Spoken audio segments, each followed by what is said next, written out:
set a day for raping people, and you are partaking it. Oh Jesus, may you be cursed. May your generation be cursed. Delta State in Nigeria just went viral for the wrong reasons. Why? Because of a festival dubbed by the internet as the Ozoro Rape Festival. I've done a bunch of research, watched TikToks, read tweets and comments from people living in that particular land, and this is the real story. Before we start, this video contains disturbing details about sexual violence and assault. Viewer discretion is strongly advised. If you're triggered by topics of rape and harassment, please click away now. This video is for awareness and accountability.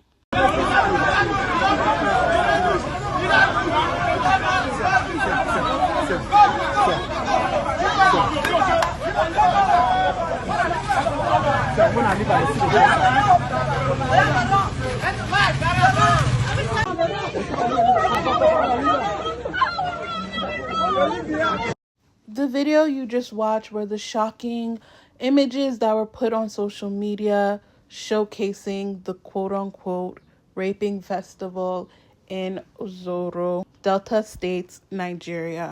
Today, we're breaking down its true origin, how it's evolved over centuries, and what exactly unfolded on March 19, 2026. Stick around, the truth might surprise you. Let's get into it.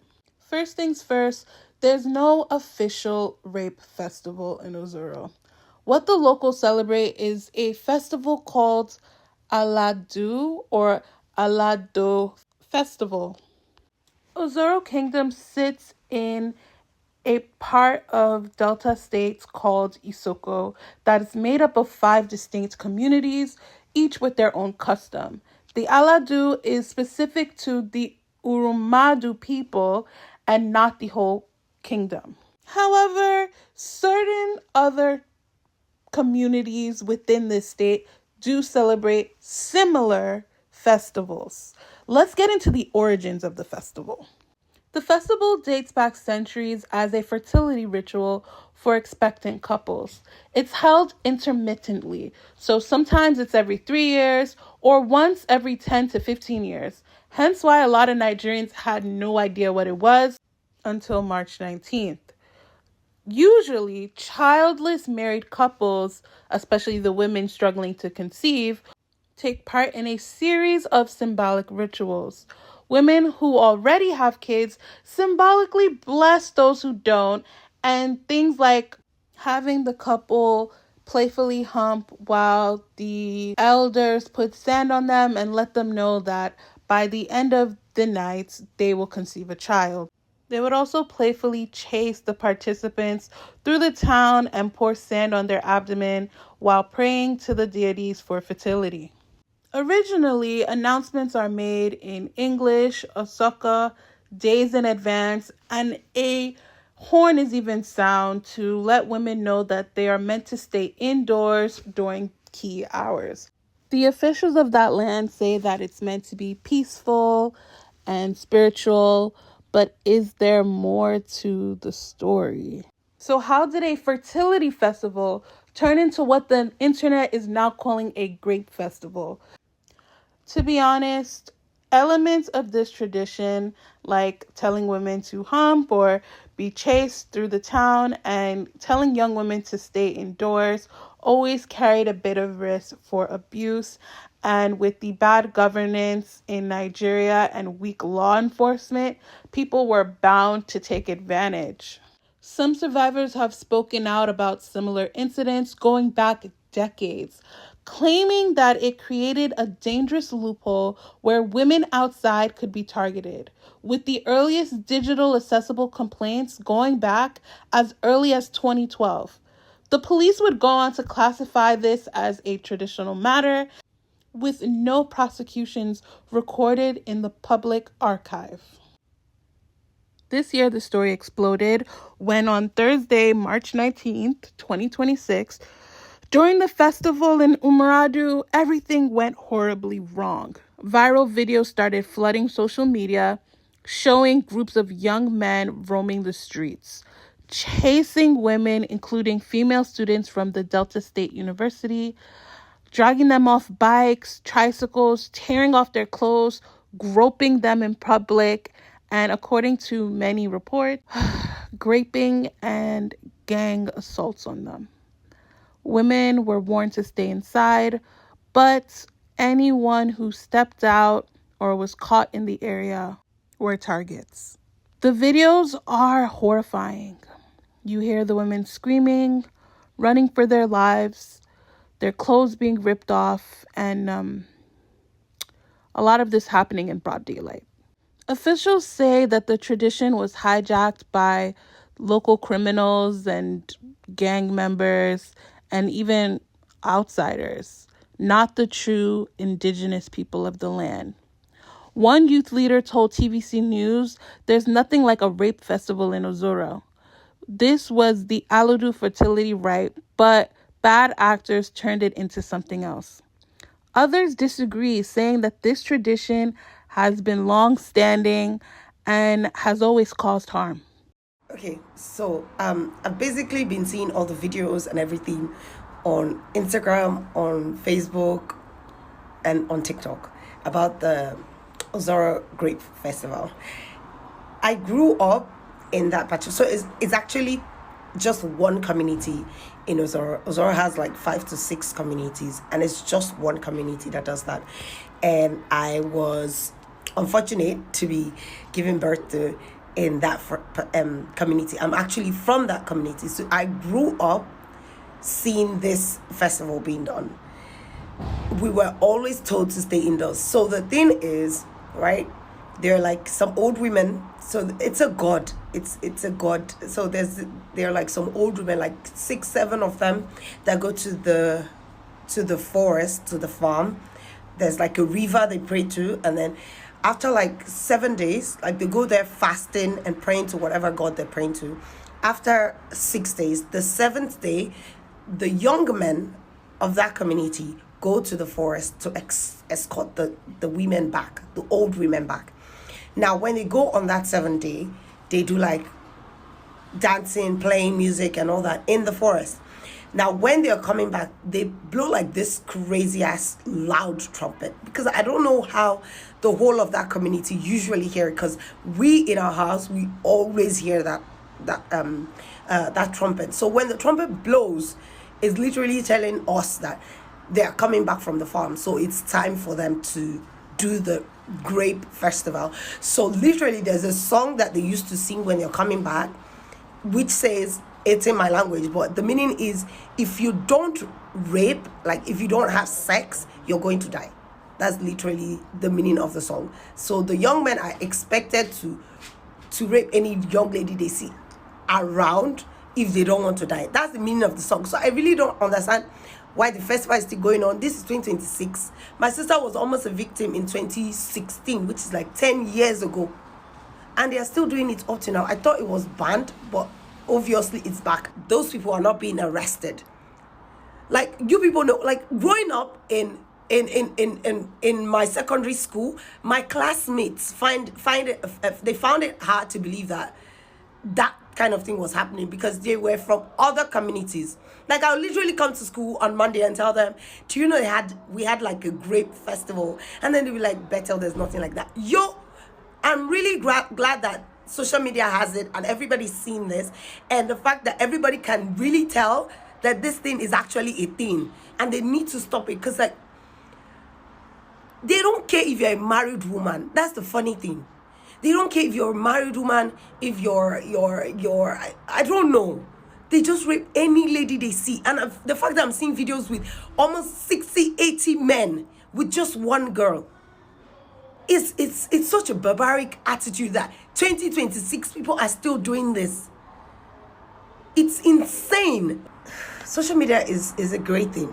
We need to spread the awareness, and I don't know if even spreading the awareness is going to help, because I literally saw a video of the men in the forest jubilating somewhere, just wearing pants, underwears, and then you climb your bike and you come into town to come and rape women. Some of you don't even know who has HIV, and I bet you some of them have girlfriends. Some of them have wives. That's how bad it is. Some of them are married. The victims in these videos that you're seeing, they are not actually people from Oramdu. They are not the indigenes. They are students. The Delta State Polytechnic, that is now the university, is in that community. And obviously, the students are not being told that this kind of festival is done in this community. So at this particular time or this particular day, stay indoors, because obviously all these people I'm seeing, they are not indigenes. It's the fact that some of you are even Jesus Christ. My head is, I'm boiling right now. I literally didn't even notice that they are still doing it. So the video you just watched was from a young lady who grew up in the town where this festival takes place. She explains to us that it is a 7-day festival where women go into the forest to pray to their god about fertility. On the 7th day, a group of young men go to the forest, celebrate with them, and then escort them back and chant a song singing that they need to have sex or they will die. So these men then take it upon themselves to have sex with any woman that is in the vicinity. So it seems that there was always a rapey element to this tradition that the people just don't want to acknowledge. The officials claimed that the youth were misled and misunderstood and went on to abuse people. But I do think that originally the men who go to the forest rape and other men decided to get in on it. So from my understanding, men come from even other communities, large and wide, to participate. So they get a basically consequence-free day of grape. This festival has been going on in this community every few years for the last few decades. And the reason why it's just coming across our screens on social media is because of the accessibility of internet and social media now in Nigeria. The women in that town are so complicit that they know to just stay in, and they don't seem to really care that because it's a college town, it affects the students that go to Delta State University, with some blaming the girls for going outside when they knew for certain a tradition was going on. The students say that they weren't properly warned beforehand, saying that the announcements that were made in the language, and of course, because this is a university, not everyone that attends that university speaks that language. So a lot of the female students have fled the area since. They're fearing that there might be more attacks. There's been a national and international outcry as Action Aid Nigeria, the House Committee on Women Affairs, the NBA, and a bunch of feminists and activists are demanding full justice. Their calls to ban and reform the festival, but there's still no word on that just yet. The community leaders insist that there were actually no rapes, only harassment and molestation of a couple of women, and they said that they immediately called security. The kingdom is distancing themselves from any of the violence, with the king saying he had no idea that the festival has ever even taken place to begin with, which is interesting. So far, the organizers and about 5 other men have been arrested, but we're yet to see video proof or evidence.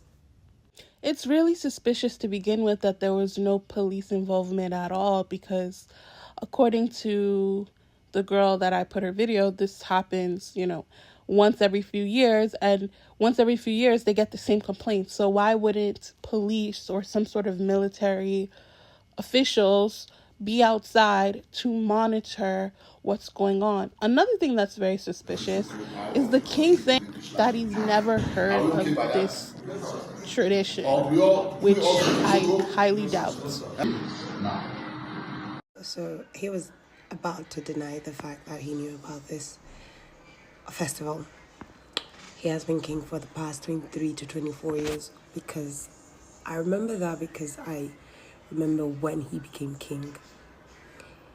And I've experienced this festival four times now. The one that happened 2 days ago being the fourth one.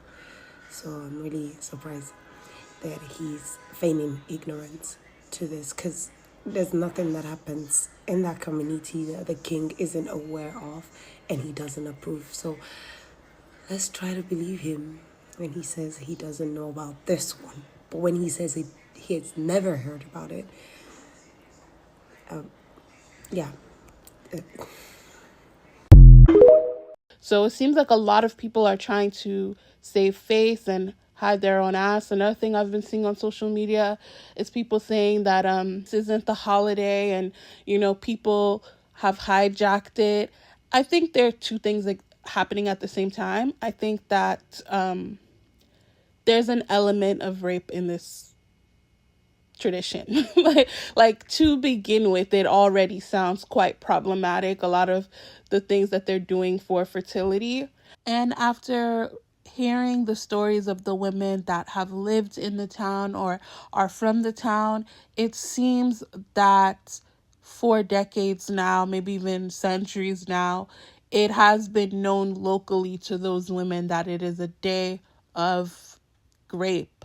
So I think trying to hide away from that or deny that serves us no purpose, because it stops the officials from banning it.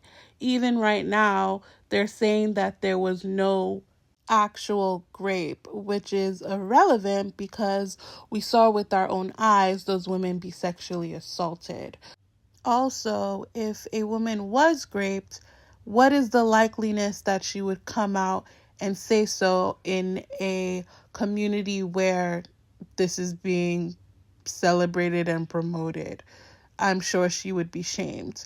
I think the women who are actually going to the police right now are students. What if the woman is one of the indigenous people of the place?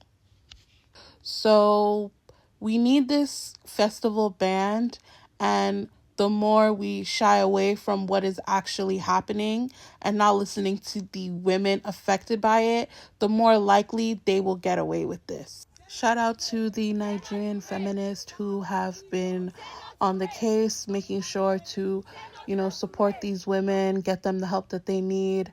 I will be linking a GoFundMe as well as some ways to reach these women. I'll include their Twitters and everything like that. But thank you so much for watching, and let's do our best to spread awareness, because if there's anything that I do know, it's that shame is what Nigerians need to get things done.